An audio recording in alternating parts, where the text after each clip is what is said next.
അസമിൽ പോലീസിനെതിരെ ആൾക്കൂട്ട ആക്രമണം. നാട്ടുകാർ തടഞ്ഞുവെച്ചയാളെ പോലീസ് മോചിപ്പിക്കാൻ ശ്രമിച്ചതോടെയാണ് സംഘർഷമുണ്ടായത്. 14 പോലീസുകാർക്ക് ആക്രമണത്തിൽ പരിക്കേറ്റു. ബൽറാം നെടുങ്ങാടി വിവരങ്ങളുമായി ഇപ്പോൾ ഡൽഹിയിൽ നിന്ന് ചേരുന്നുണ്ട്. ബൽറാം, എന്തൊക്കെയാണ് വിശദാംശങ്ങൾ?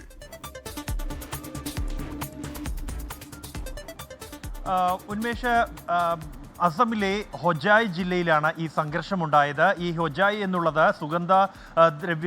സുഗന്ധ ലേപനങ്ങൾ ഉണ്ടാക്കുന്ന പ്രധാനമായ ഒരു നഗരമാണ് അസമിലെ. ഈ മേഖലയിലേക്ക് പുറമേ നിന്നുള്ള വാഹനങ്ങൾ, മറ്റ് സംസ്ഥാനങ്ങളിൽ നിന്നുള്ള വാഹനങ്ങൾ, ട്രക്കുകൾ ഉൾപ്പെടെ എത്താറുള്ള ഒരു പ്രദേശമാണ്.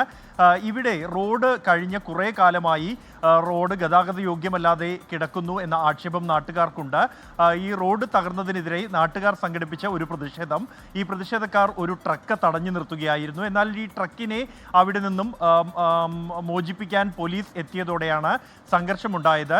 പ്രകോപിതരായ ഒരു സംഘം നാട്ടുകാർ പോലീസിന് നേരെ ആക്രമണം നടത്തുകയായിരുന്നു. പോലീസ് വടികളും മറ്റ് ബാറ്റനുകളും ഉപയോഗിച്ച് പോലീസുകാരെ ആക്രമിച്ചു.